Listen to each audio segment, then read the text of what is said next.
برادران عزیز و بزرگوار، حضرت امام حسین تنها متعلق به یک فرقه و قوم و گروهی از مسلمان ها نیست، ولی متاسفانه در نتیجه کار کردن برنامه های شوم دشمن و حربه های استعمار و روی صحنه آمدن فرقه های ضاله و گمراه، امروزه مسلمان ها فکر میکنن که حضرت امام حسین و اهل بیت پیامبر صلی الله علیه و سلم متعلق و مربوط به یک فرقه و قوم و گروه است. نه، رسول معظم اسلام علیه السلام خودشان میفرماید، حدیث مستدرک حاکم هست، الحسن والحسین ابنای، حضرت حسن و حضرت حسین رضی الله عنهما هر دوتایشان فرزندان من هست، پاره تن من هست، جگرگوشه من هست. من احبهما احبنی و من احبنی احبه الله و من احبه الله دخل الجنه.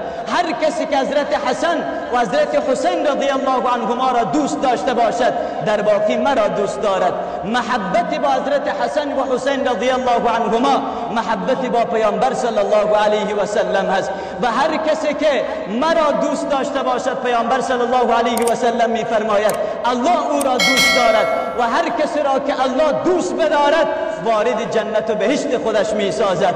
بنابراین محبت اهل بیت، محبت حضرت امام حسن و امام حسین رضی الله عنهما ما را به خدا وصل می سازد، ما را به جنت و بهشت خدا وصل می سازد، ما را به محبت پیامبر می رساند. این عقیده ما هست، این باور ما هست و این فرموده محمد مصطفی صلی الله علیه و سلم هست. و من ابغضهما ابغضنی و من ابغضنی ابغضه الله و من ابغضه الله دخل النار.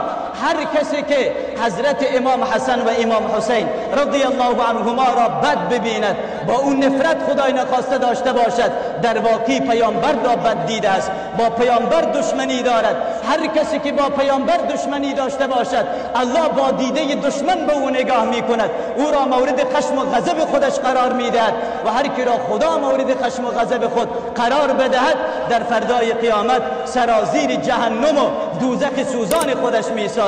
این عقیده اهل سنت و الجماعت هست که نسبت به تمام اهل بیت پیامبر صلی الله علیه و سلم و اصحاب و یاران پیامبر صلی الله علیه و سلم اعتقاد پاک دارند، ایمان دارند، احترام دارند. و همین اساس از نگاه دین و شریعت بغض و کینه با اهل بیت، بغض و کینه با حضرت امام حسن و امام حسین و حتی بغض و کینه با حضرت ابو بکر و عمر و عثمان و علی رضی الله عنهم و دیگر اصحاب یاران پیامبر صلی الله علیه و سلم در باقی بغض و کینه و دشمنی با محمد مصطفی صلی الله علیه و سلم هست. کینه و دشمنی با محمد مصطفی صلی الله علیه و سلم سر ستیز برداشتن در برابر رب العزت و الجلال هست. و کسی که با خدا دشمنی می کند و دیگر شعار ایمان اسلام سر ندهد و از دایره اسلام بیرون و خارج هست. این عقیده اهل سنت و الجماعت هست.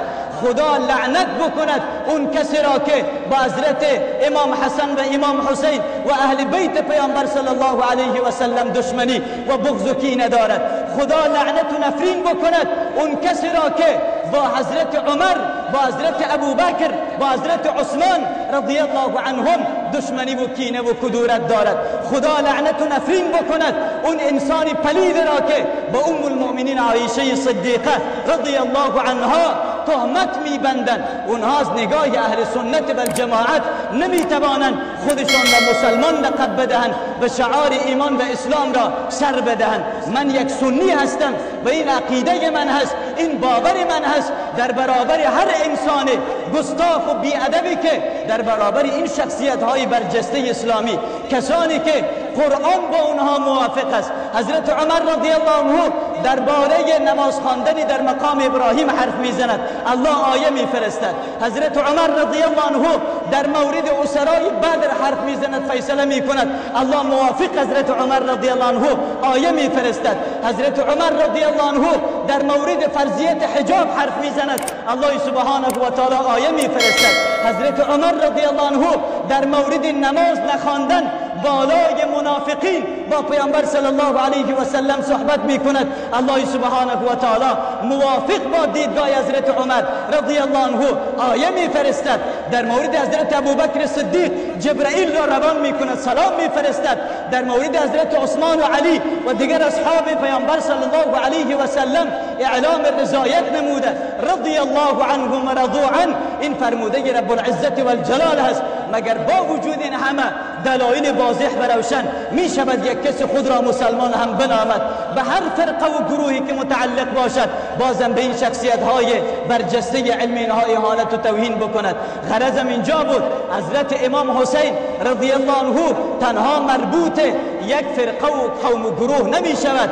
حضرت حسین پاره تن رسول الله صلی الله علیه و سلم هست. من مسلمانم، پیرو محمد مصطفی صلی الله علیه و سلم حسین را از خود میدانم. من که هستم که حسین را از خود بدانم؟ پیامبر صلی الله علیه و سلم میفرماید حسین منی و انا من حسین. حسین از من هست، پاره تن من هست، متعلق به من هست، من متعلق به حسینم.